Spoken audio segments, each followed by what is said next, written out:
I just introducing your company and letting everybody know that you're our new preferred in-house lawyer. What did you want to continue with that?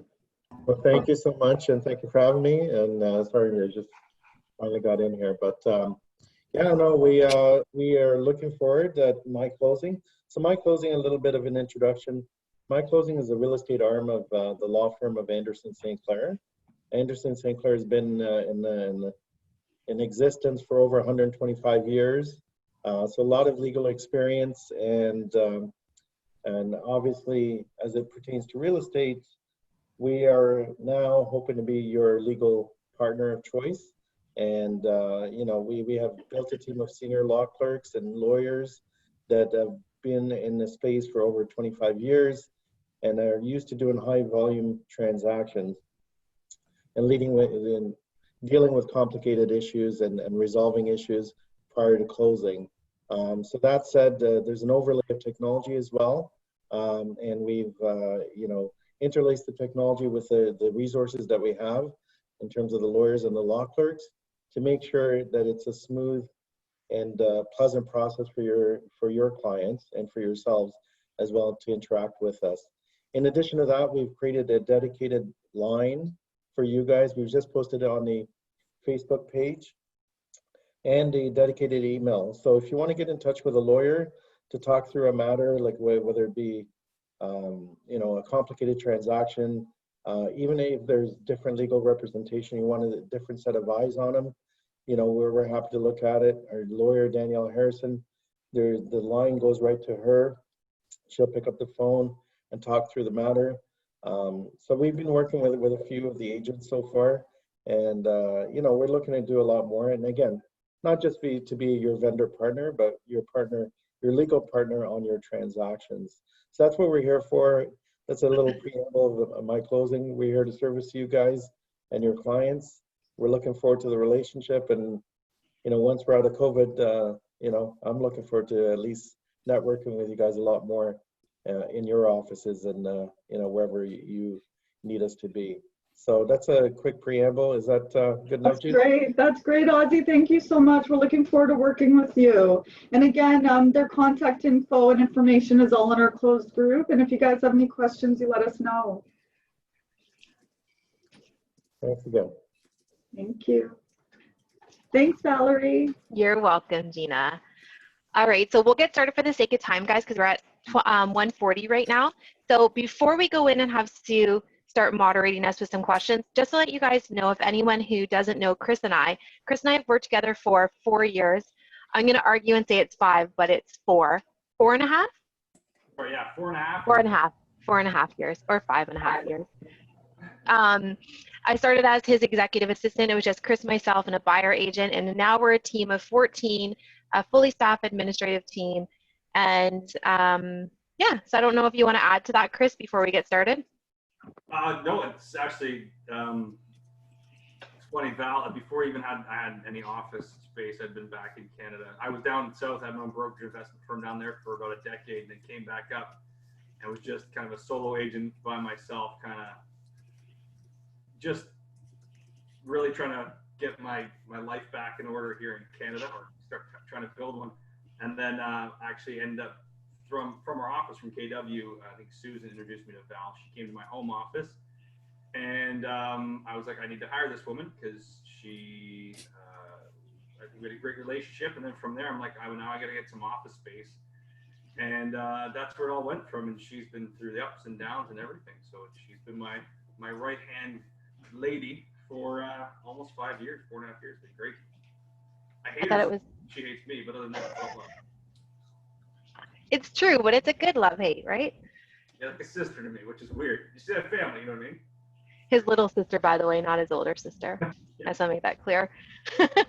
All right, so what we did is we asked a few of you beforehand to do some questions. So I do appreciate everybody who sent yours in early. Doesn't mean you can't ask questions today. We're going to focus on the questions that people have sent in. And then if anyone has any questions during the process, either drop it in the group chat and we'll keep track of that, or just simply ask away. So Sue, if you want to take it away. Okay. So everybody can hear me okay? Yeah. First question, how do you optimize your team systems to work for the communication and organization style of both the agent and the admin? How do you build out your team systems without catering it completely to one agent's operating and communication style, as that may not work if additional agents join your team? That's a really good question, Chris. Yeah, so the first part about that, how do we do that and optimize so that everybody's on the same page? We don't, because we're a functioning organization of human beings, and humans are the most messed up, in my mind, animals in the world, and communication styles across each person's own personalities, their what they're going through. So how we do is it's a never ending, I would say problem. It's a never ending improvement cycle that we were literally just talking about this today. How do you keep communication and flow, keep that open, trust-based relationship? Because I'm a fan of, if there's an issue or problem, that we address it immediately. Where that's one thing that we're always working on. I always try you teach people how to treat you. So for me, it's that communication is a never-ending improvement process. And if it ever stops, it's gonna start to go sideways pretty quick. So that is something that we're always trying to improve. I think our admin staff, especially on the back end with, say, Bodsy and Montana and Megan, that and Valerie obviously leading them, they've built out like a sauna, I think it's called. I saw it like once, and it's an amazing program that they use. But give them the opportunity to start building out and understanding how they would like to be communicated to. So that's how we would keep that going. And then if somebody comes on our team, if they don't fit within that second part to your question, if they're not fitting in within our expectations and our standards of our team, they don't need to be on our team. And it's not a mean way. Like, we just let somebody go that wasn't, she was a listing specialist with us. She was with us for about a year. Great lady. Love her, but we're going to love her from over here while she does her own thing over there. Because if you can't jump on board with speeding trade, which I think we are, it's not that we don't take recommendations into consideration. I love to listen to everybody, but we treat ourselves, this isn't a dictatorship, and it's not a democracy. It's a meritocracy where I listen to everybody's input, but each person has a different weight. And if you've ever read the book, I suggest it, or read it, Principles by Ray Dalio, that's the way he runs the most successful hedge fund in the world, where everybody has a say, but not everybody's say is weighted the same way. So when we have people coming in, if we want to change something, we're not just going to change it right away. I got it. You're good. Oh, I thought the next question. So really understanding that everybody has a say, and every single person's input is important. Just I make sure that people understand we have certain team expectations. They're not going to change because of you. You're going to need to change and mold into our expectations for our team, because that's part of our culture and part of the reason why we're so successful. Yeah, I would have to agree to say that how we build our team systems without catering to one person's communication style is hiring the right people also is a big part of that, and sharing like our vision and how our team functions, because it is a business. So those people understand that that's how we communicate, and so they adapt to that basically. And if they can't, it's the door. I wish I had a whiteboard. I love whiteboards. I know you do. I was only a matter of time before you said I wish I had a whiteboard. If you see, we only have 90 minutes, so. Can I use a whiteboard? Is that okay, Val? Yes, you can. You can totally. I don't Absolutely. Guys, honestly, he was going to pull out a piece of paper and a pen anyways. Let the man have his whiteboard. Chris, I've explained to the group your obsession over whiteboards multiple times, so. It's the best way for me to get things on paper. I don't have the right computer for it, but if you can picture, this is your organization, and as you're growing, it's growing this way, and you add more people on. There's only 4 reasons that you lose people in an organization. 1, they stay stuck in here and they can't grow with the organization, so you outgrow them. Or the leader or the culture stays small, and that one person will outgrow the company. So you're either outgrowing them or they're outgrowing you. If you go upwards, somebody can leave and just say, hey, I'm going to go be a teacher. We had Patty, who was amazing. She's like, I want to be a teacher now. So she left for a different path. And then the last thing, if you think about this organization, a downwards arrow, if somebody's doing something unethical, doesn't fit within your culture, it's going to be a cancer to your company. That's when somebody needs to be fired. We very rarely fire anybody. Val, you see me fire one person, right? What's that, sorry? You see me fire one person? Yeah. Everybody else, it's a natural selection because they actually have commitments that we hold them accountable to. And if they're not willing to do that, they're basically just letting themselves go at that point. But Chris, I've also explained to everybody too that we also do this thing when we onboard people, we offboard at the same time as well. Like I've expressed that a lot to people when they talk about when we're bringing new people onto the team, and I explain how we go through the offboarding process as well. As if we get through all this and at the end of the 90 days it's still not a fit, it doesn't mean that we failed one another. It just means that we're not suited to work together moving forward. So I've explained to them before how you do offboarding as well. In the onboarding process. It's so fun. I shouldn't say it's funny because I see this I see the best in everybody, and I want everyone to have my vision for them. That was a big thing I had to work on as a leader because I see everybody has greatness in them, but not everybody wants that. My wife tells me all the time, Chris, not everybody wants what you want, and I'm like, but why not? It could be so amazing. So we put these checks and balances in place and say, okay, you have 30 days to follow through with this, and I swear to God, 99% of the time, at first they're like, yeah, I'm going to do this. I'm really going to buckle down. I'm going to do what I need to. And then it's like a day later or not even, they're like, no. Because they start to realize they're not doing it for themselves. And as much as I get excited for them and I'm like, oh my God, what can we do together and grow this thing and change your life and everything? Again, not everybody wants to do that. So if you have expectations and standards, they're either on board with that or they're not. There's no love lost or anything. Love you, but just you go do your thing. I'm gonna do it over here. I'm gonna do ours. Does that make sense, Sue? Yeah. Oh, you're on mute, Sue. We like it better that way. Ha ha. All right. Next question. What advice do you give to an admin just starting out in her role? And what would be the first thing you would want to see from them? Before you get in there, Val, because Val's got a lot more. I tell everybody. I don't know if she's on vacation right now. Montana, when she came in, she came from a different environment, a different team that was like no mistakes. If you make a mistake, it's blasphemous. And I'm like, make as many effing mistakes as you can as soon as possible. Write them down, why you made the decision, why you should make the decision, and let's get all the mistakes out as much as possible. And if you make a mistake, awesome. I don't care about mistakes. I don't care about failures or anything. It's more, what are you doing to learn from those things? Because there is no such thing as a solution without a problem. And if we don't allow people to make the mistake themselves, whatever that looks like, they won't learn. We want to teach them how to fish, not just give them fish. You know what I mean? We have a whole chapter in an operations manual of what not to do because I've made all those mistakes and I've paved the way for every admin who joins our team sends. And I think for me, coming from the admin spot, the first thing you would want to do is learn the best method of communication. How does your team leader want to be communicated with? What's the best method of communication to get them to respond faster so you're not constantly going through that? And then the other thing is, and this might be strictly just a KW thing, find out what their top 5 jobs are, and that's where you start building your systems out from that. So if lead gen's his number one thing, then you figure out the best system to make sure that his lead gen's protected and that he doesn't have to worry about a thing. Or and she. A mind read. That's a big one. Oh, I was going to say that for later. That's a big one right there. Chris teaches a whole class on mind reading. A lot of times I'll be like, hey, let's get the thing over the guy with the other chick who wants the other thing.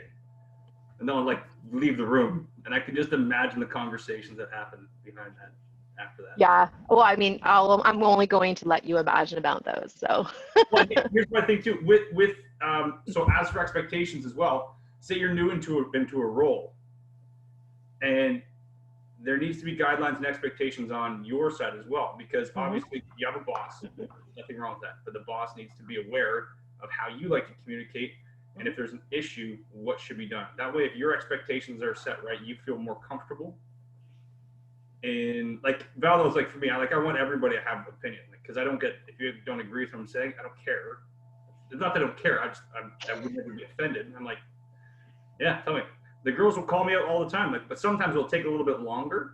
Like, hey, Chris, you did this, there's all stuff, and this is why it wasn't as effective for us.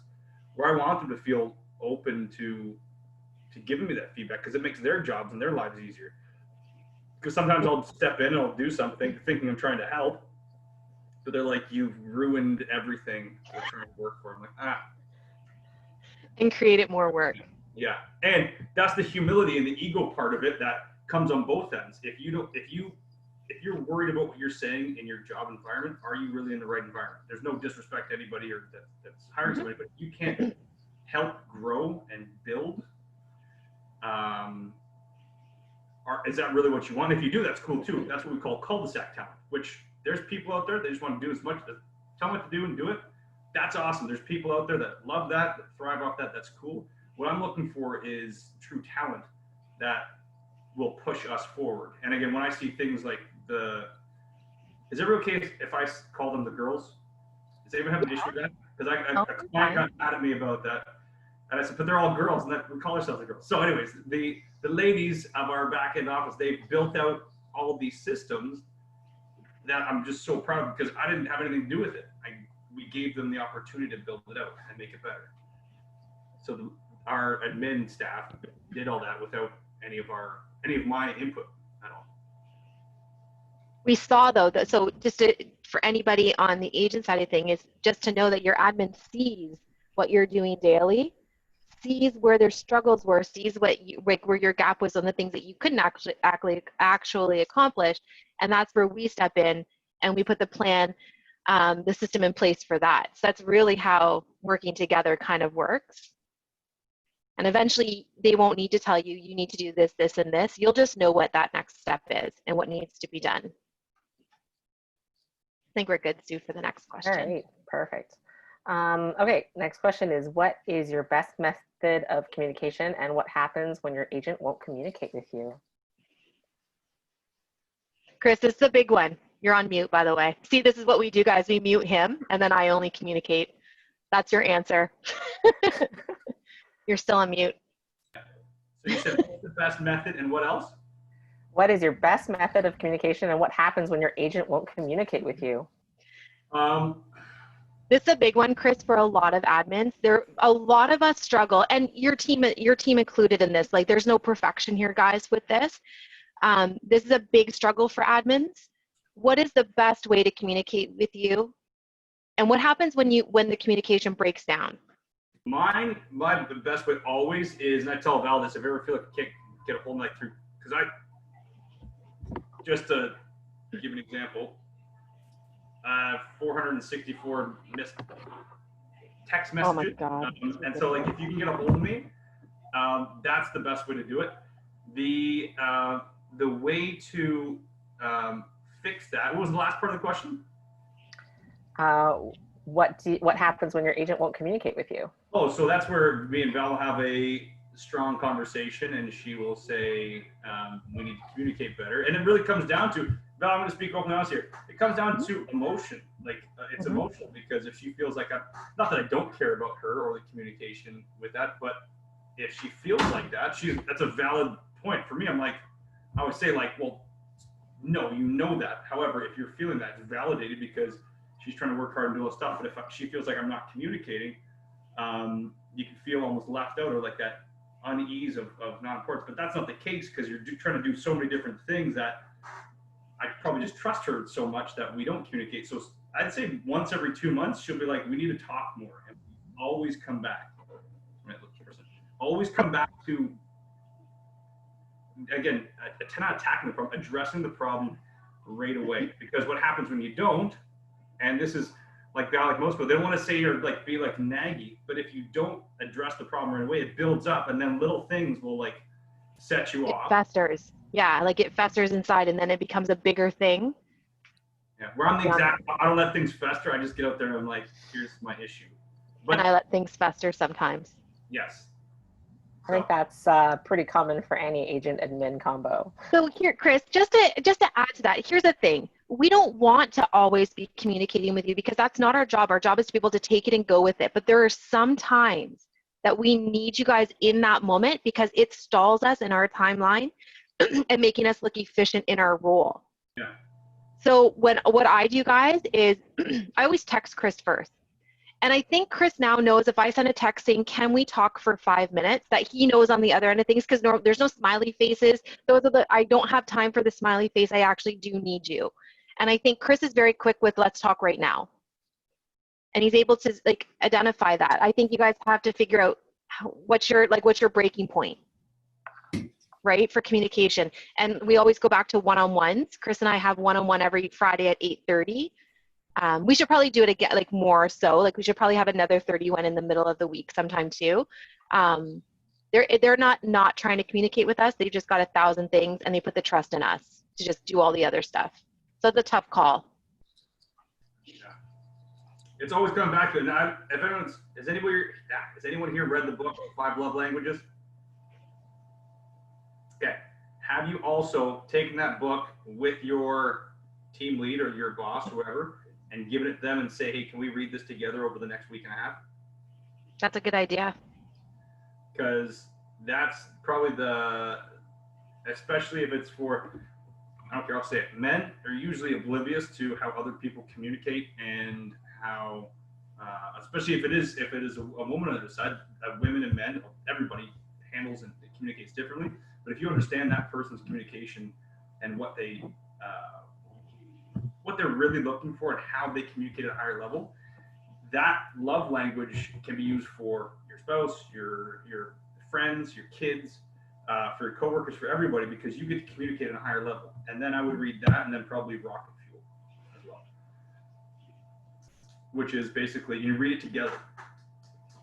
Yeah. We did that one twice, Val. Rocket Fuel. Rock Fuel. Yeah.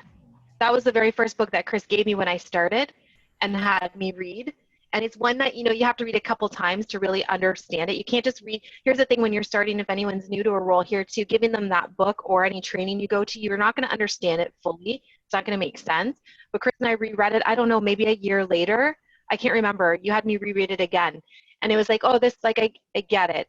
And then I felt bad that I went a whole year and now I'm starting to understand it. So again, it just goes back to those things and read. My whole thing about that was, in that book, 5 Love Languages, it's a guy was talking, I think it was that book, basically saying to the therapist is saying like, hey, I'm having this conversation like all the time with my wife. We have it like every month we're having this conversation. And he goes, that is the relationship. That conversation, all these big things coming back to it. Here's where frustration happens. Like, we just had this conversation, or we just said don't do that. And if you're not doing anything maliciously, but it's just your natural way of communicating, somebody's is different, one of two things happens. You're going to go like this regardless. Me and Val have been together for 4.5 years. She's like one of my best friends ever. We still got to bring it back and have a difficult conversation. And then guess what?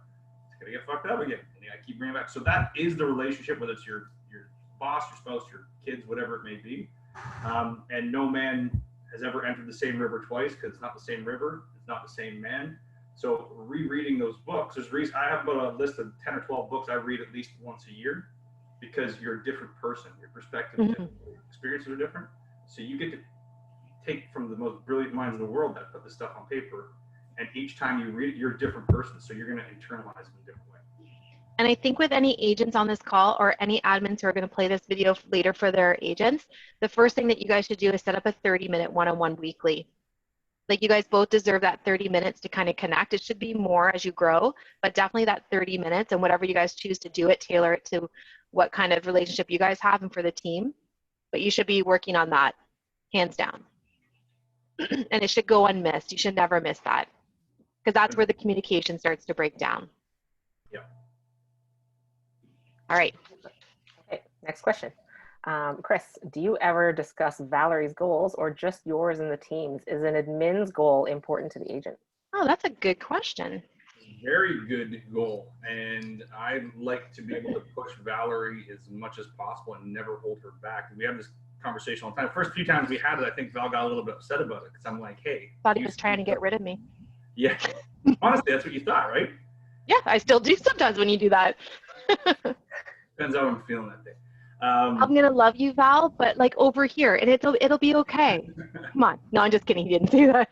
So what I do, because I know Val loves to coach, and she loves stuff. So if she can grow her sphere and what she loves to do, that's really what I want to do, and help her grow another company and whatever it may be. I would never want to hold her back from that. So understanding her on a higher level. And from when she first joined, she had a 2.5-year-old, no, not even 2.5, was it? 3-year-old boy. Yeah. right? I think he was under 3, yeah. Yeah, so it's still a young kid with 2 other kids that were like, not much older. Where she is now, where the kids are more independent, and she wants to continue to grow because she's secured her job. So I always want to know what her goals are, and everybody, because my goal in life is to help people live their best lives possible. And if it doesn't mean, or if it means it's not within our organization, I would be crushed if Val left. However, I'd be more hurt if I held her back from anything. You know what I mean? So I'd want to always see her, her and anybody else push their opportunity, their remove their own limitations. So that's what I'm always trying to like push her and try to give all of our staff the ability to kind of do what they feel is best to push themselves, and then in turn, in my mind, I think it helps the company grow. That's what I was just going to say too. For anyone who actually sent that question, I think there might be something a little bit deeper there too, that you're maybe concerned a little bit that your goals aren't being heard. And that's okay. That again goes down to having that 30-minute one-on-one weekly, your 411 with your agent. Maybe if you guys communicate it in that sense, then your goals will be expressed throughout. Like I've never hidden the fact I've always my goals have always aligned. Oh, Henry Dang's joining us. Our goals have always aligned. Sorry, let me rephrase that. When I met Chris, heard the vision, it was like, yeah, that's exactly why I want to leave where I am right now, because this aligns with everything that I believe in. And it's not like I went through it and my goals have changed. It's just Chris has given every single one of us admin girls the opportunity to evolve our thinking and to think bigger than we've ever thought before. And it takes you in directions that the team benefits from in the end. Like everything that I do will always come back. And if it doesn't fit with the team, if there's no growth in it for the team, I'm probably just going to walk away from it, because that's where my sole focus is. And then all the extra stuff that I get to do is just super amazing. And I always make sure it comes back to the team. So, but again, that boils down again to having the right people in place and working side by side with incredible people too. So I think what upset Val about that, or not upsetting about it, but like kind of like I told her, that if you ever feel like the team's holding you back, you got to make sure that, like, again, there's nothing. My worst nightmare would be have somebody feel like they're being held back and not doing what's right for her. So we have the conversation all the time. I say if it's the right move for you and your goals, because goals are always changing, right? You never step in the same river twice, because you're going to be a different person every day. That might be something where the time may come where that's a difficult conversation to have. But if she's always doing it with that, whoa. What are you saying? No, I'm just kidding. With that intention in mind, it's to be like, and I think what that does is it allows, I'm hoping it allows Val, and I think Megan's on here somewhere. Yeah, Megan's on here. Really give them the ability to grow, and that's going to bring more opportunity for them. And if they have the opportunity, if you give enough people, or if your vision as a leader of the organization is big enough to fit in her biggest goals in there, she's never going to want to leave, right? Unless it goes in a different direction, right? So if we allow people the opportunity to dream as big as possible, they get to actually start fulfilling their full potential in my mind. Nice. Cool. All right, next question. Chris, what does Valerie do for the team that reassures you that she was the right hire? Whoever is asking these questions, I love you. I'll sit back and listen. They're my own questions. No, I'm totally kidding. Could you imagine? Could you repeat that again, Sue? Okay, so what does Val do for the team that reassures you that she was the right hire? What does she do? I mean, that's a kind of a loaded question, because all of it is. I'm still wondering what I do. No, it's in my mind, it's culture and moving us forward. And the fact, I think for somebody in Val's role, like we have fierce conversations a lot, and not in a bad way. Like we'll be very heated debates, but there's never any love lost there. There's no long-term animosity. You know what I mean? You can, because we're allowed to have difference in opinions. I'll call her up for shit all the time, and she does the same to me. And we will. I think we have a big vision in terms of being able to provide for our people, and that's my big thing. Is I just tell everybody, anyone's really trying to grow a company, you're obviously going to take a step back. It could be me, Val, another person. I probably make 3 times as much money right now. However, she's seen the struggles over the last few years as we grow. That I'm putting all of my soul into this, plus finances and everything for other people. Val does the same thing. She really does. Talk about when you're here, but she puts the team and other people ahead of herself when it comes to like seriously bonuses and money and stuff like that. Like it's a lot of times we're like, let's not do that now. I don't feel comfortable because we need to help push this forward because she has a larger thought and vision for like not just now 5 years, but like 20 years from now. I think thank you for saying that. I think for just to finish that off, I think, you know, when you have the right person in place and they see the bigger version of, or the bigger vision of what's going on, I think that's a key hire, like in a director of operations or an executive assistant, someone who's willing to, like, I'll just be 100% transparent. And Chris has said it before, he's very generous, very generous. And I see the budget, and it's not as though it's a struggle every year for the team or anything like that, but I see the bigger picture. And like, in order to get there, we've got to make some sacrifices along the way. And I'm okay with that because I know like the vision that Chris has for the team and the people we have in place, like that's amazing. So I want to get us there. And that's the thing that I don't think a lot of people see in an organization, like back in higher level conversations. Like if you think about it, Val and I probably could be, like literally if it was just you and I and like one other person, we could be making a lot more. However, it's not our end goal. It's a longer vision of growth. And I always talk all the time, like this is, and I think Henry's on here and Megan. Yes. But sometimes I'm thinking like, fuck, it'd be so much easier for just me and we work 4 days a week and we can make great money. However, it wouldn't be fitting in with our vision of growing ourselves to help other people grow their lives and really helping people, our family, which is Knight Real Estate Advisors, helping them grow to their potential. So taking a back seat for long-term greater growth and seeing greater vision, that's probably the biggest thing that I would see in somebody like Val. Yeah, thank you. And I think, you know what, for anyone else too, I think it's showing up every day. I think there's a difference in a job and a career, and like this isn't a job for me. So if I can actually just say what I would want if I was in Chris's position as someone who took it more like they were helping him build a business. Yeah, that's what I think that. That becomes like family too, right? Like I'm pretty sure, like like hopefully everybody on our team knows if anybody need anything, I'd drop a hat, I would do that. Yeah. Because it's a shared struggle together. We say struggle like it's fun and we do fine and stuff like that, but it's the struggle is the growth, because it's all fun when you're like looking like, okay, we got here, but what was the struggle kind of getting there, ups and downs and COVID and craziness and hires and fires, all this stuff.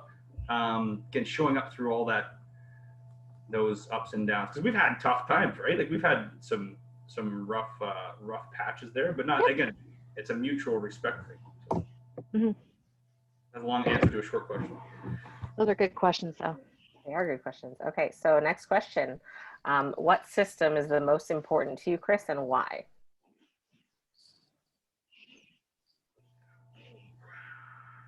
The one that we haven't really done at a high level yet, which is onboarding and culture implementation for our people, that I've been spending a lot of time on that people don't see. And I spend actually through COVID, I've had to take kind of a step back because there's been so much, been back into production so much, but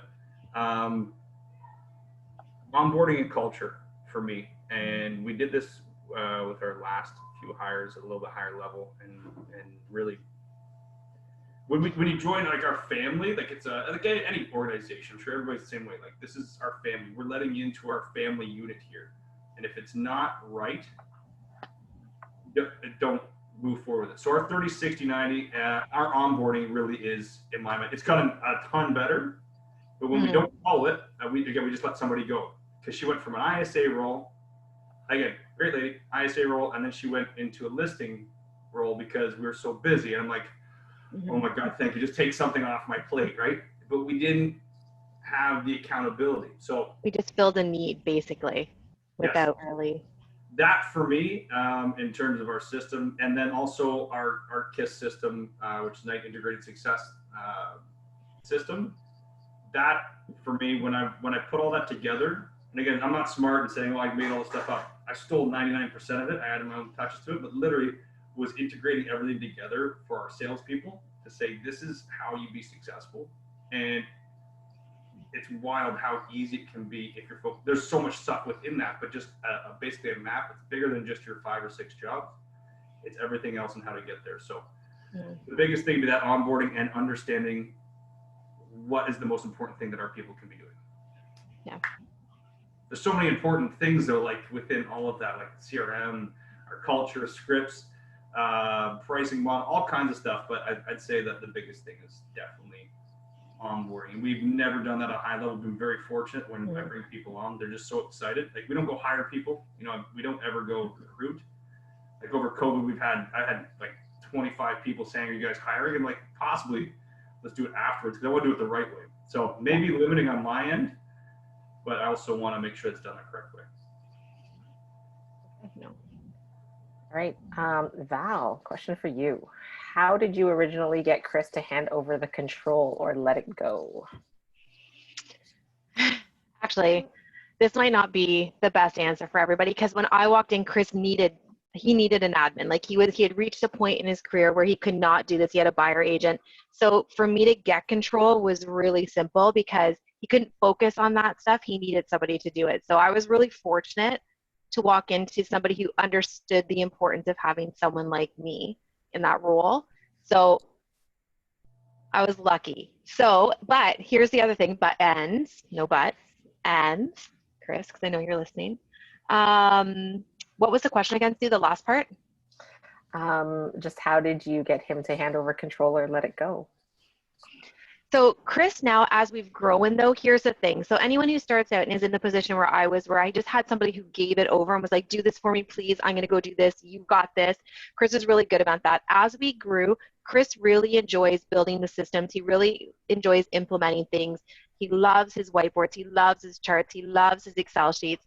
So that's a challenge. And it's always going to be a challenge. I actually had to say to myself, what's more important?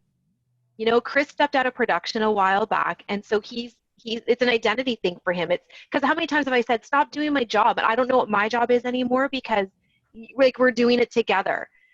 And then I like had to kind of maybe spin the way I looked at that and thought, well, you know, we never put a clear guideline in place of what it's going to look like when he steps out of production. And it gets sometimes where I'm just like, that's my job, like stop doing it, or let's like define my role again so that way we understand one another.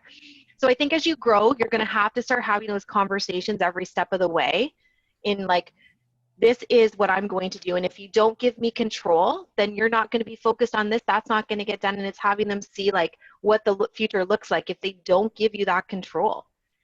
So I don't know if having that open, sorry, Val. No, go ahead. Well, having that, again, if you're being hired on, like what happens if do you want my feedback?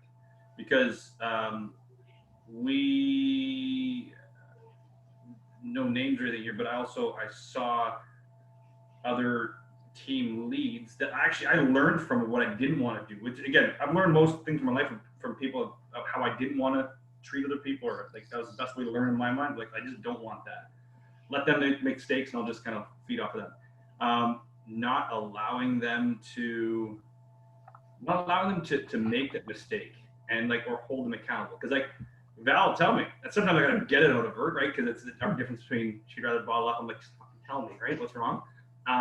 But that is in my mind, one of the biggest things, because if I'm doing something I'm not supposed to, like we're running 4 different companies and a bunch of properties and all this and family and all this other stuff. I'm just doing it because I'm crazy and I want to continue to do it. However, if I'm stepping on somebody's toes, I leave it up to her to be like, dude, stop, you're going to mess it up. And it happens, right? So yeah.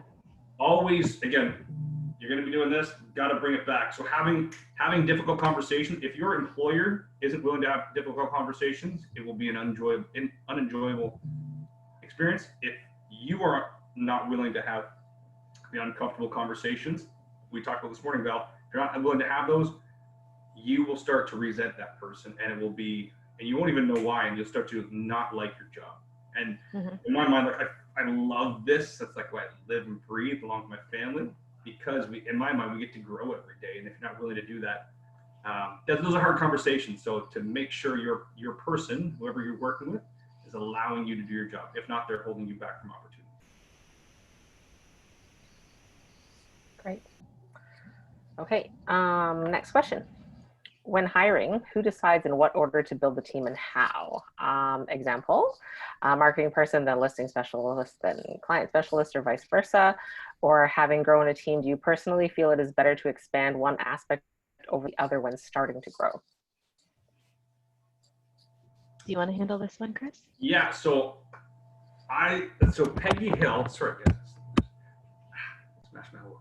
Peggy Hill came into Hamilton before the office was built there, and we had Val, I think we had one other, I think Patty was working with us on client care, and she said you can never have too many people to be able to service your clients if you're putting them in the right role.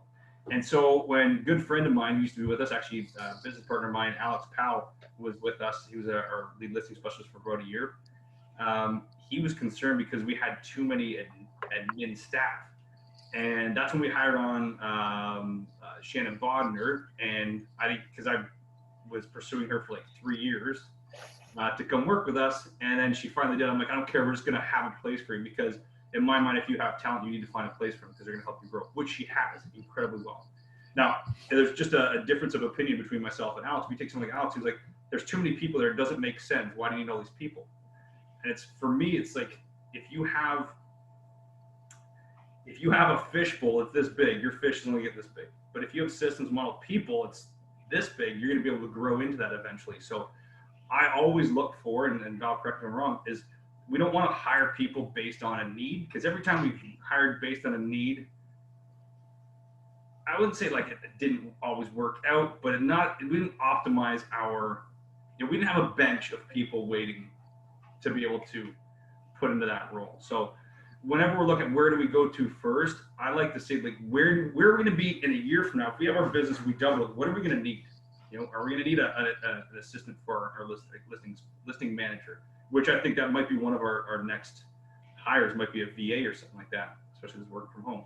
So really understanding not where we are now, because if we're hiring for right now, we are hiring out of a need and maybe a little bit of desperation, as opposed to being calculated in our hires. So it's something I look at. Like, I look at our business daily and I see where our gaps are. Like right now, we need at least 2 more listing or buyer specialists, because we just hired Henry, who's on this call. He's moving into the listing side. And just find out where those gaps are. What's that, Phil? Oh, sorry, I was just making a reference to Henry. Henry's killing it on the listing side so far. We've been onboarding him for 2 weeks now. It's been dynamite. That's why I think, actually, Henry, are you listening, or are you just showing up to look? He's just showing up. He's not even there. No, I'm here. So Henry is with us, but we actually, instead of doing just pushing him over, we're actually doing a full 30, 60, 90 of training. I don't know if you realize that we probably haven't set expectations. Henry, what in the 2 weeks of stepping into the listing side, what has your experience been? Am I allowed to ask questions? Is that cool? Okay. What has that been like? Because that's a hire that we needed, but we also had somebody in place. I've been looking at him. We've been talking about this for probably 6 months before. What does that look like for you with that transition? It looks great. Honestly, it's a great challenging role. I mean, I get new challenges every single day. It's great, honestly. And just the systems that we have in play, just, Chris, you investing your time into me, and having Danielle invest her time into me as well too, something I'm super, super grateful for. And it just makes me want to work so much harder. Right. I mean, like you always talk about the big why and such, and how it always changes. And honestly, not to sound like corny or anything, guys, but like my big why has now, like, you guys are a part of my big why now, because I know that you guys have invested so much into me, and I just want to give all that right back to you and more. Nice. Henry. I'm all in. All in. Can I make a bad joke? Are you crying, Chris? Oh, dang. Yeah, his last name's Dang. No. Dang you, Henry.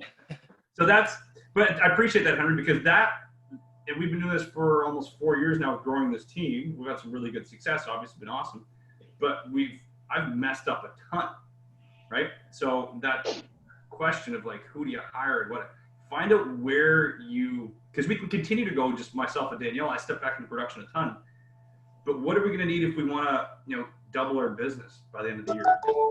And if we didn't take this step now with Henry, or even someone like Justin, we put him in a VP of sales role at the beginning of COVID.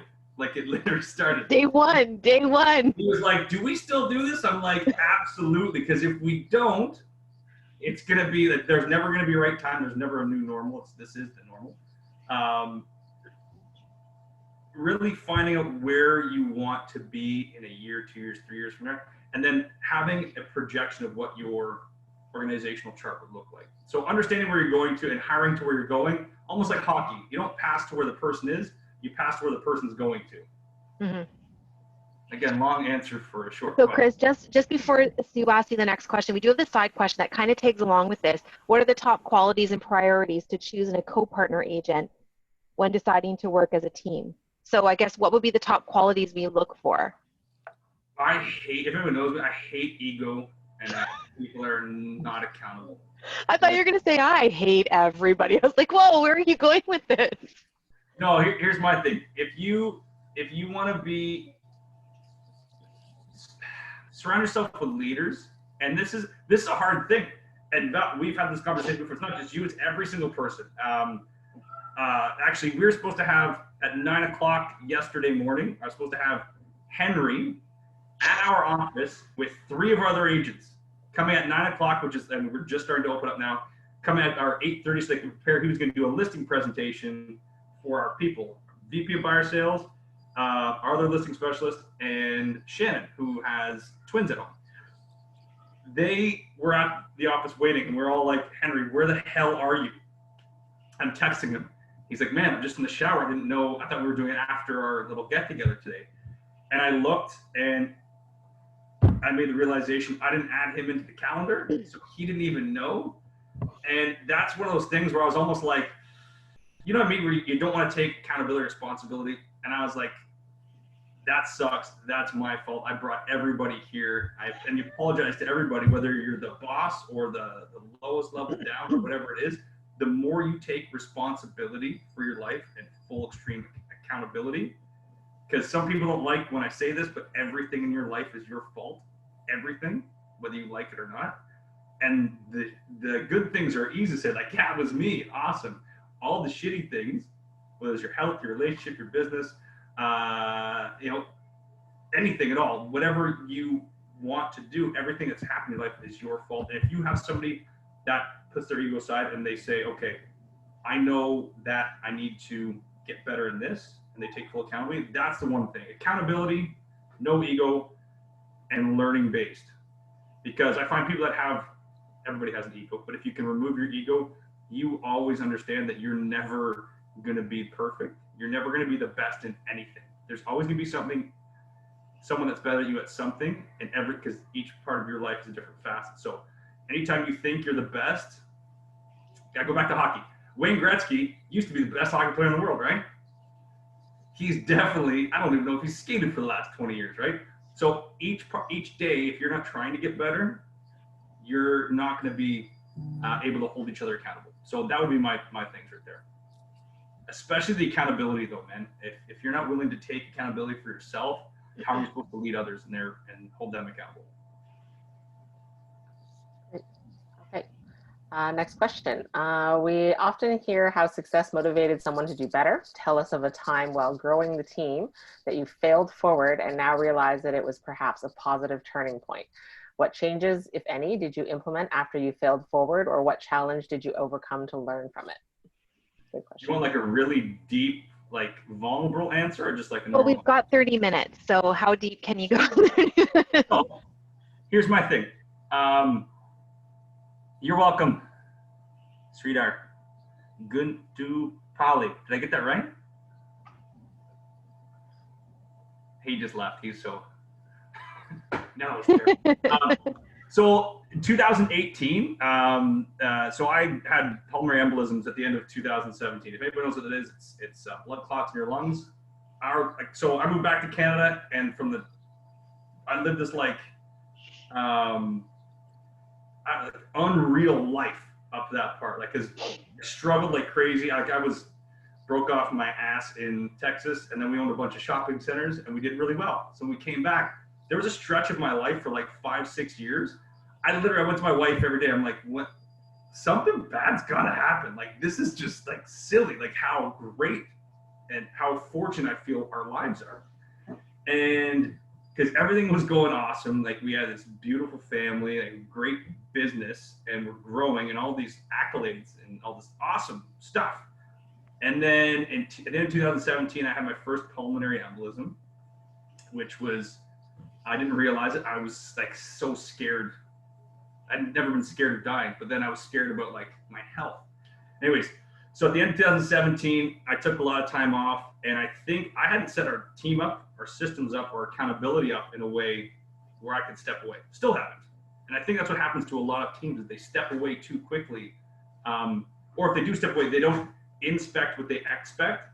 There's two types of people: micromanagers that want to do everything, and then on the other end of the spectrum is, Val, do this, but if you don't do the way I want you to and I don't give you expectations, I'm still going to be mad at you. So how can somebody do what's right if they don't know your expectations? So I was that person. I was like, with a lot of help from Val, stepped away for a bit because I was in the hospital, almost died, lots of good stuff. And then I had massive anxiety. I didn't even know what an anxiety attack was. Didn't know what a panic attack was. And it was in December, I think. I was at the office, and everyone's like, Chris, you okay? Like, they were almost like, are you okay? I'm like, stop looking at me, I'm fine. But I started getting, I thought I was having a heart attack. So Val called an ambulance, and I went for an ambulance ride, and I'm like, okay, that's it, I'm dying. I'm literally dying right now. They didn't diagnose her, and then looking back, it was a panic attack, and I'd never had any experience with that level of panic or anxiety. And what happened was my mindset, because I didn't admit it, what's going on, I hadn't set our team up. And that next year, 2018, that was a tough year, a very, very tough year, because I wasn't there fully physically, mentally, or emotionally for people. And I remember coming in, like, I couldn't leave the house sometimes. I was like, I didn't realize what anxiety was, but that's what it was. That was the worst part of my life as a leader, because I felt every day I was letting people down. And Val, you know this too, like it sucked. I probably didn't like having me in the office. Sorry about that. And I was a terrible leader at that point. And so started to get a little bit better. We're starting to get a little more momentum. And 2018 was a little bit tougher market, but not like it was right now. But we still couldn't, speed of the leader, speed of the pack. And I was not being that leader that people needed. We lost a few people, or we kind of let them go to different avenues. And then that year, 2018, almost a year later, or exactly a year later, I had another pulmonary embolism and was back in the hospital again. And that year was the hardest year of my life, because I literally didn't sleep for weeks at a time. I was like sweating profusely because I was just so much anxiety. And it wasn't until the end of that year that I actually went and saw a doctor about it. So during that year, I failed as a leader because I didn't have systems set up. I wasn't mentally, not strong enough. I didn't go see a doctor soon enough for what was really bothering me, because I didn't know. And that really let our team down, because if your leadership isn't leading from the front and living that example of mindset and everything, it doesn't work. So that year was absolutely terrible. But after that, I realized what I could have done better. Again, not having an ego, sharing this to people is very embarrassing. However, I can say that was difficult. It wasn't until I went to the doctor and got it diagnosed and took care of it that I could change it. And then in 2019, we were 30 some odd % from the year before. So we rebounded. And now this year, going through COVID, we're still on pace for our best year ever. And I think that was the best thing that happened, because I learned more about myself. And I'm all about self-reflection and mindset and everything. But when you don't address something right away, it doesn't work out. So that was my biggest mistake. And again, my leadership really, as a person, I think I lacked. And maybe it was self-fulfilling prophecy, because I was waiting for something bad to happen, but I didn't address myself first. If you're a leader, look internally first before looking at work. Is that too deep? That was pretty deep. You totally brought down the entire vibe of this group, but that's okay. Downer, right? All cameras are off. People are in tears. That sucks. Okay, how about a fun question then? Okay, how much time is spent team building together in and outside of work? Used to be Too a lot. much. Yeah, there used to be a lot. So Chris and I made a commitment at the beginning, I think, of 2018 to make sure we were doing what we call team advances at the end of every quarter. So we celebrate the quarter by doing something fun, whether it be, I don't know, what were we doing? Like, what do you call those rooms? Those escape rooms. Yeah. Our team loves spending time together, and we get invited to a lot of really cool events. So we really have to be mindful of our time and how much we spend together, I guess, because we do have family and friends. So to answer that, let's pretend COVID didn't exist and we were in the real world. So every quarter we'll plan to do something fun for the team. Am I missing anything outside of that, like our team advances? Well, because we do a lot of events together and it's fun. Like, Yeah. the cool thing about our team is that, like, If one person gets invited to a wedding and we don't know, like they don't know the team, our first thing is, can we bring our team? Like, yeah, that's how we, like, we're a package. yeah. The cool thing. So yesterday we had, like, our a lot of people were, like, worried. Like, our admin staff they were a little bit scared to come to the office type thing because it's something new and you don't know what's going on. Everyone's got their own struggles and stuff. And then we had this barbecue at our place yesterday. It was literally just like brought some food together and we sat out in the back. We have a patio at my office building, and we sat out there, had a barbecue, and drank wine, and it was so good. It was like old times. Yeah, yeah, exactly. Not to get cheese like Henry said, but like my heart was full. It's my family, right? Like, it's something that you see these people. Well, we do our Zoom calls 3 times a week, but like you put so much into these people, and you know how much they put into you and the company, and trying to do this together. And it was like just getting back together was awesome. I went to bed last night with a huge smile on my face. It was refreshing. So I think to answer that more on like running a business type thing, I think it's important for our team. This is how often our team meets on business side of things. So we meet every Monday, and any admin on this call who knows me, or any agent who's been on any of my calls know our team is we're stronger because of our actions we take. So we meet every Wednesday or Monday and go over absolutely everything about the business for the entire month or for the entire week. Open houses. Even with COVID, all we've done is we've simply just shifted things to like a virtual standpoint when our conversations are now shifted more of that. So talking about Monday morning meetings, one-on-ones with the agents. We also do, go over the sales as well. And then quarterly, we have our team advance where we celebrate that quarter and all the good stuff. And that's a given. We put that in everyone's contract. Chris and I have committed to organizing these events for people. And then we have a big year-end one. And we'll rent what do you call it, like a banquet hall or whatever, and it's strictly business. We'll sit and we'll talk about the numbers for the years, where our lead sources came from, everything we need to know. And then if there's any surprises or any good things, then we drop the surprise on them there. And going into 2020, this is what we promise you guys. So it's constant communication, I think, with everybody. And we don't have a big team, right? So it's like yeah, we're able to do that. Yeah, but it's funny when you see people engage. When they engage with each other, their engagement in the business is much higher as well, and you get to see how the additional buy-in and like kind of. Sorry, I'm gonna take Henry if he's still on. I don't even know if he's still on here. Oh yeah, but you see someone that buys into something and has a passion for something and wants to do better, like with people, which is obviously what we look for. That person excels at such a higher level because your 1 + 1 doesn't equal 2. 1 + 1 can equal 10. And if you ever read the book Multipliers, a great book for your leader and for yourself as well, you're either a diminisher or a multiplier. And if you're a diminisher, you're that kind of, I don't say selfishness, but 1 + 1 = 2. It's actually proven statistical fact that you can have somebody giving more than 100% of their output, which doesn't seem possible. However, if you have the right environment, your output can actually lead to not only 100%, but 120, because you can do more than you could have just on your own. And then to add to the outside part of that, so on the inside, that's how we work really hard together as a team all year round. So we like to do things on the outside and have a little bit of fun. So we will do team events. And like I said, if one person gets invited somewhere, the question after that is, can the rest of the team come? Like, can we just bring the whole team? Because we work hard. So when we get to play hard together, it fuels us for the next few months until the next team advance. Mhm. So it keeps us energized as a team. Great. Okay, next question for Chris. In your opinion, what is the thing that Val does best or has mastered that other admins coming up in the business and growing with a team could learn from? Whoever asked these questions, I would just like to say, my favorite person. So Chris, take it away. Can you explain that one more time?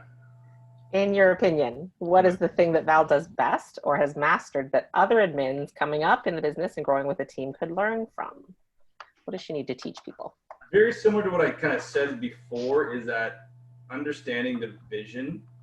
And I think, again, humility, no ego, and understanding the larger vision.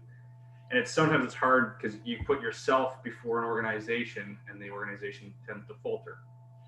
But if you put the organization, it's like if you're trying to fly with a hot air balloon, you're trying to pull it. Well, it's harder because there's drag on it. But if you're putting the organizational first, like as the balloon, you guys are in there together. It's almost going to carry you up, because we say it all the time. If we're not all succeeding, we're not succeeding. We all succeed together in this. And understanding that as we continue to grow and move forward, that larger vision will help us all succeed in the long run. So that's understand the company vision, understand that how your team leader, the people want to communicate with, and always be problem based, be solution based as opposed to focus on the problem. Okay. I'm always problem based. It's a hard thing. I'm overcoming it. All right. I guess this is, I don't know who this question is. I guess it's for both of you. How involved are you in the day-to-day of the admins? Specifically when it comes to executing systems, at what level are you involved in managing them? Can I answer that, Chris? And then you can tell me if I'm wrong. That's Okay. good. From a director of operations standpoint, if there's anyone on this call who's an agent right now and you do have a couple admins, whoever your point of contact is for the admins, give them that control. That's not your wheelhouse. You didn't hire somebody so you could double dip into their job and do that for them. So I wouldn't say there's a lack of management from Chris at all. That's not where I'm going with this. But he trusts the fact that we've hired the right people in place where it's not necessarily management or managing them, it's checking in on us. So we have systems in place that Chris might not even know about, and it's not because of a lack of interest whatsoever. It's simply because we have to move fast for our team. And when they have an issue, we've already got a problem or a solution for it, and we just simply implement it. So to answer it from like an admin perspective and how often Chris does check in every day, like there isn't a day goes by that he hasn't reached out to one of us.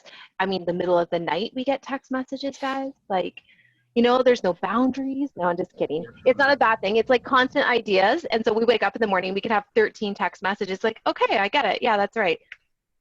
So he does. So going forward with our admin girls, we haven't done it since COVID. I have made a commitment to our girls in our contract that twice a year, we'll do a girls retreat. We'll have an admin retreat. So I do recommend that for anybody who is on a team. It's our opportunity to step out of the office, and whether it be real estate related or personal growth, we make the choice. We've done real estate related. We went to a real estate convention to learn some new things to bring back to our team. And then we did a self-care one once. So doing that was able for us to kind of come back, recharge, and connect. And I think it's really important.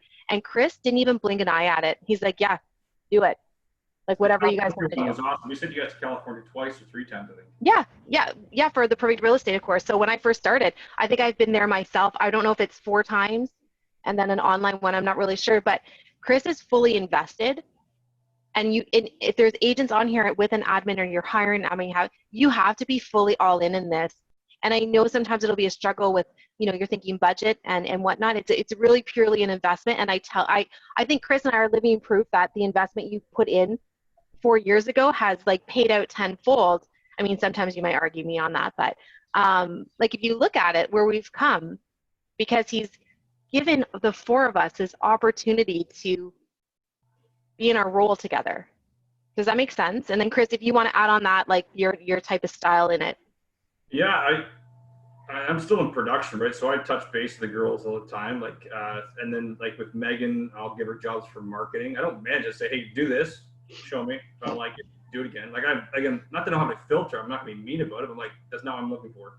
Do it again in this way. And I try to explain, because a lot of times you have ideas but can't explain it. So, but in terms of like, I was talking about Asana. When they brought Asana in, I'm like, do we have like a checklist or anything like that for like the listing and what we do? And she's like, yeah, we have a sauna. I'm like, awesome. We have a sauna in this office. I'm like, I don't know how that's gonna help us. She was like, no, Chris, we have a sauna. And I'm like, I know, that's what you said. And then she showed me. I'm like, oh, it's a program. It's amazing. And they're building all this out. So if it works, I go with it. I let them do it. As soon as it doesn't work, I'm like, awesome. I love problems because problems lead to solutions. I never get. And like I told Montana, I was telling you before, make as many mistakes as you can as soon as possible. That way you don't have to make them again, and we can improve our systems. So I don't really deal with it. Not in a bad way, I guess, but like I just make sure Val gets it done. It's done. And I tell her all the time. And then I hear about it if it doesn't get done. I don't if you care girls are on this phone call. I don't care if you do. I don't care if somebody else does it. Just get it done and then tell me it's done. I'll be happy. Because I always say my biggest thing is to tell my kids every day, your best resource is being resourceful. And if your people can learn to be resourceful, it's like teaching a man how to fish as opposed to just giving him fish. But giving them the ability to make mistakes and learn from that, because again, then they're building out. Then 1 + 1 doesn't equal 2, right? If I just tell her Val do this and she does it, that's 1 + 1 = 2. But if you go say, hey, make this better, and then 3 of them work on it together, 1 + 1 can equal 10 pretty quickly. Perfect. Okay. So, Chris, how do you personally show or acknowledge admins and their value? Val, that should be a question for Val. Honestly, I know. I want to answer it. I'll answer it. Hey, you answer it. Go. Okay. Like, here's my thing. Like if everybody knows me, you ever heard there's be a dog person, a cat person? Where Chris is a dog person. Yeah. What's that?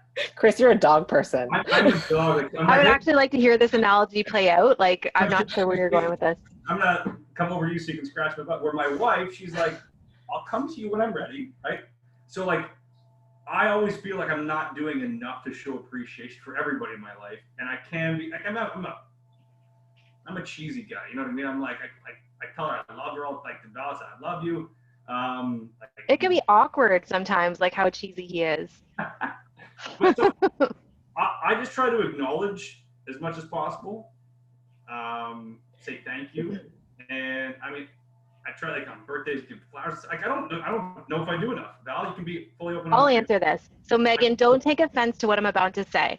So there are times where Chris is way too appreciative, like way too thankful, and not that there's anything wrong with that. But it's at a point for like coming from a director of operations, and I'm going to take Megan for example because she's on the call today. I'm not going to use a real life scenario because there isn't one. When he's like, I love Megan. She works so hard and tells her this all the time. Those are great. But here's the thing: when we actually do have to confront Megan with something, should there ever be that opportunity, it really hurts that conversation for us to be like, okay, we do love you. We tell you all the time. And here's some things we need to work. It's very hard when you show affection to that extent. And I know some people are going to be like, Val, that's so selfish and so careless of you. It's not. It's just we have to have that limit where we know how much Chris loves and cares us. Like he tells us every day, all day long, every day if he could. And we'll never doubt that. For me, and I think the admin girls will say, I don't tell them enough because when I do tell them, man, like they're like, wow, Val, like, thank you. So it's a nice balance for Chris and I. So we know how much Chris loves us and how much he appreciates everything we do. And sometimes, Chris, it's just like, we don't even get to tell it back to you so much, right? Like, I think that, like, seriously, how many times have I said, God, I love you and I'm so grateful for you? Because when I do say it, you'll know, like, it'll impact you more in that moment. Does that make sense for you? Absolutely. I feel like it's just you and I right now. Yeah, for sure. My whole thing is like, I totally get it because when I'm doing stuff, and again, when you take you're trying to build something, and a lot of times you, as a leader and owner, you take a step back in terms of pay. So when someone's like, I don't know, I'm probably a terrible boss in the fact that like I'm just like, oh my God, I know I'm paying these people to be here. However, the fact that I feel like they want to be there and they do such a good job, I'm like, that's awesome. Thank you. I'm gonna get, sorry to cut you off. I'm gonna give you guys an example here of Chris day to day. So when COVID first started, we obviously, and this is a tough conversation. We were, there was moments where we were like, do we lay off the admin team? Like, do we have to do that route? And if so, Chris, I'm going to have to ask you to really try not having the conversations where, because Chris was like, every day, guys, don't worry. I'm going to make sure you guys are taken care of. Like, that was his priority for the first few weeks. And it was great. It was absolutely amazing. But what if we did have to lay people off? I was worried that they were going to be upset with Chris, because here you are saying, and in your mind, like that never crossed your mind to even consider a layoff. Like it was so far from your vocabulary, but I knew that, we might have to take that direction at one point. So it's a perfect example of how Chris is very much like, guys, I've got you, you're fine. There will be no layoffs. We're quite all right, and et cetera, et cetera. But, there was a glimmer there where it's like, maybe we might have to, but because we've protected them so much, if we do have to, I didn't want them to be mad at Chris if the time should come. It didn't. We're good. And he was right the entire time. So there you go. It is. Yeah, I'm way too open with my communication. Like I said, but I'm more like. But it's a good thing. So yeah, that answers your question. Okay. So now I know I have something to improve on. Just be a little more heartless like Val will be all right. Can you just like maybe not wear your heart on your sleeve? No, I'm just kidding. Bothering me. Get off. I think it's a mom thing, Val. Like, yeah, praise from mom means so much, because it doesn't come often. Because every day I want to grab you right by your cheeks and tell you how cute you are, but how much work would we get done? Exactly. Right, Chris? All right. So here's a question. If there was one thing not to do when growing your team, what would it be? Don't hire out of need. Yeah, hiring for sure. And don't, again, me being just an absolute mushball when it comes to hurting people. This was my big thing too. I put way too much of my own expectations on people, because I think I see so much of them. Again, when my wife says, Chris, not everybody wants what you want for themselves or for you.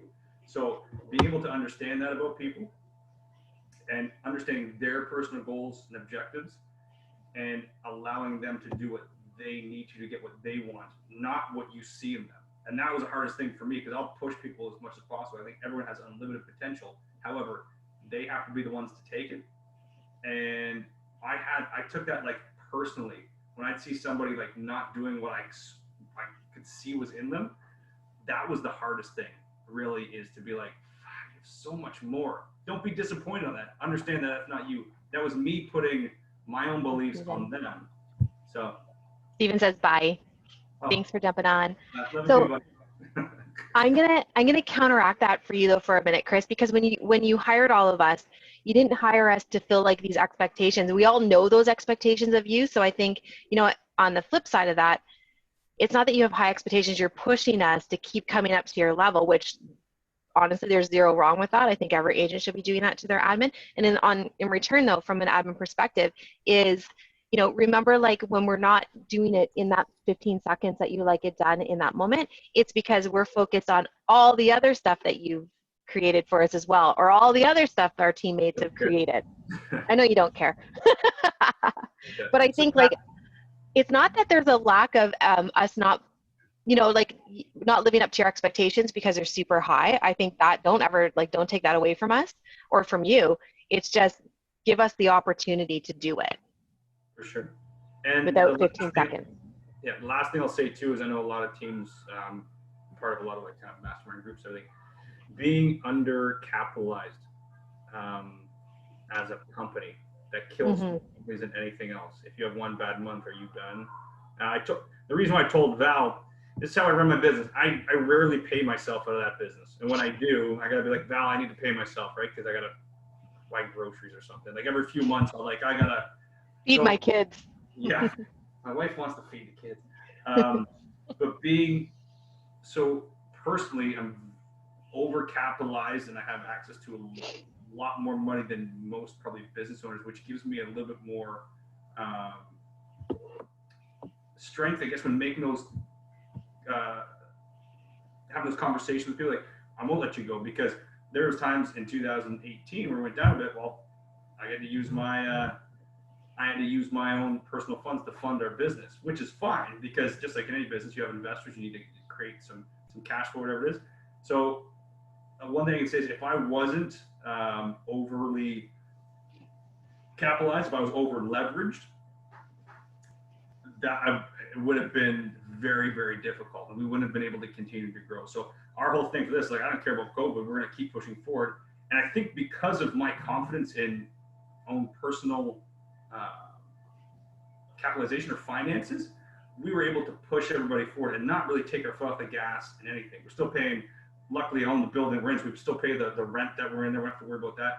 We still paid our, advertising, all this stuff. Nothing changed, just the way that we did it, because we're comfortable with our cash flow and our capitalization. So all the companies that you see that like weren't able to do anything for a few months and they're going under, that's kind of scary, because if you have a business, especially been around for a while, it's not just like a first year startup or second year, and you don't have those cash reserves, that's a scary position to be in, because if one thing goes wrong, I mean, COVID was a hopefully once in a lifetime thing. I know a lot of people felt the hurt from that, because it was just, they weren't at least prepared to deal with that. I tell everybody, have at least 6 to 12 months worth of, if you didn't make another cent, that you would be okay with if you're running a business. Now, it's very, very hard, especially if you're starting from scratch. And then again, the way I pay myself is I only pay myself when I really need to. The rest of it gets invested into the business. That'd be the most important thing.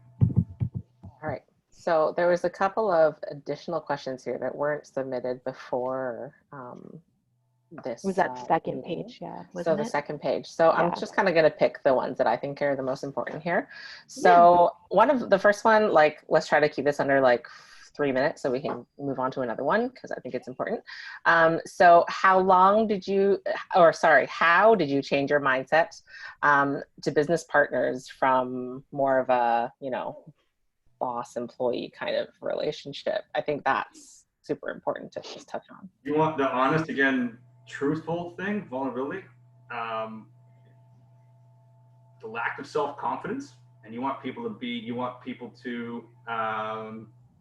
I would say lack of self-confidence. That's one of the things, but also when it's funny, every time I hire somebody, I'm so nervous, because I'm like, oh my God, what if I don't perform for that person? As opposed to like a kind of a boss, where you're like, you need to do this for me, right? Where I'm like, if I don't perform for this person, they're putting their lives, their financial well-being into my hands. If I mess this up, I'm going to feel bad. So I would say lack of self-confidence, but more of a ton of humility, which I always like to come with, which probably is because of, you look inside and I'm like, oh, I'm not good enough, like deep down, right? I was the youngest sibling of 2, so I always had the complex probably. But the other thing probably is high-level hockey. And that was a big thing for me. Like, for 23 years of my life, that's all I did. And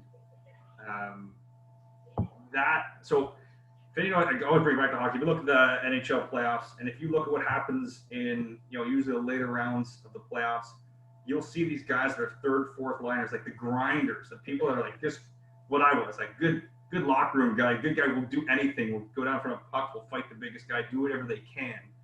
And that was always my mentality. I had a really good career in hockey because I did that.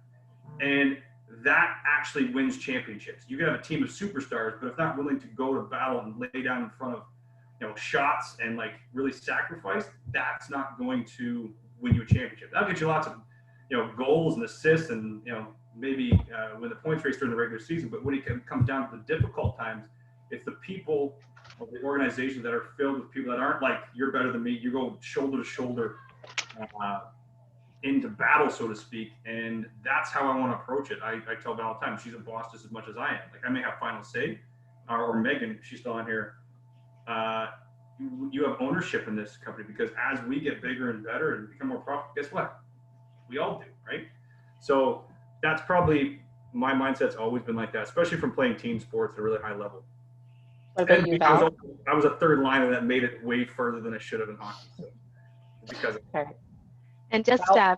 yeah, thanks, Steve. Just from my perspective, if there's any admins here who are looking to go into more of that kind of role, I'm not going to lie, like Chris gave me the opportunity, like right from the get-go. He's like, I basically need a partner in this, and I need someone who can take this side and really grow it so I can go do this stuff. So again, that's where I was kind of fortunate. My story is a little bit different than a lot of people. So what I would recommend is, it was extremely uncomfortable for me. Chris basically dumped like even the profit and loss and all that. He was very open. Do this, please work with my accountant. Here's all the tools you need. He gave me the highway to like work with accountants, find our accountants, do all that kind of stuff, take control over all of that. It's extremely uncomfortable, and it can be very awkward at times. And sometimes there's like that lack of confidence in us as administrators, like, wow, they think that I can do this, and you don't think you can. I think it's safe to say that they're like 90% of us as administrators never look at ourselves as business owners, and that's our first mistake.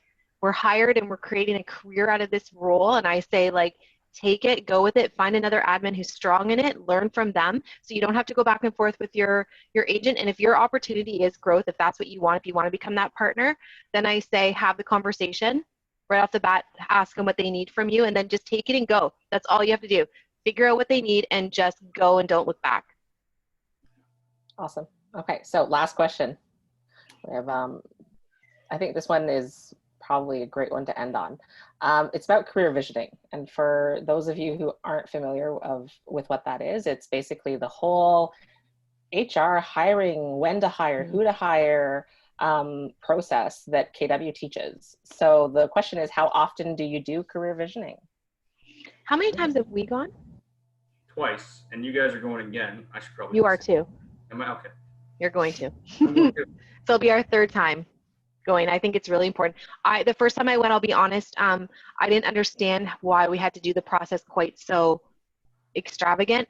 It's in June, Tammy, June 17th and 18th. And then I'm going to just be transparent. I think Chris will be okay with this. Chris and I don't use career visioning from start to finish. There are so many good things in there. Yeah. Okay. Yeah. There's so many good things in there that we've tailored and added to our thing. But I think Chris and I both really go off like a gut instinct, because first culture, and we see how you are as a person, because everything else you can build that in. You can still get in, Tammy. Yeah. It's all virtual. So you're good. Can you just stop interrupting me for a minute while I'm talking? Oh, Tammy. You're too funny. Yeah, so anyways, that's like the most important thing about it, guys, is like, and Chris will add on to this too. We'll see the person first, and then everything else, the training and the skills, that can all be worked in. The culture is like the foundation for us. That's a big thing for me too. And the one thing we took away is we have a 2-week shadowing period. A lot of times people don't even want to be, because we're too intense for people. And then we do 30, 60, 90, which we're sticking to quite a bit. And I've been much more purposeful in that. I'm also a guy that I don't give a shit. I don't care about the details. I'm like, yeah, let's see what happens. So with the really going back and making sure it works out, and then nipping it in the bud when it's not working out. So yeah, take career visioning as much as possible. Guys, I have to go. Thank you so much for everything. Val, Thanks for joining us. Thank you. You have to resend the stuff to Matt because it didn't go through. Really? Well, that's Matt. All right, I will. Okay, bye, guys. There's a recording. Tammy, we didn't get your last question. I was just going to ask him that too. She came with a question beforehand, so I'll get you the answer. All right. Well, bye, everybody. Thanks so much, Sue, for joining us today. You should join us more often, okay? Okay, I'll try. Nice to see you. All right, you too. All right. Bye, everybody. Have a good day. Have a good weekend. Bye.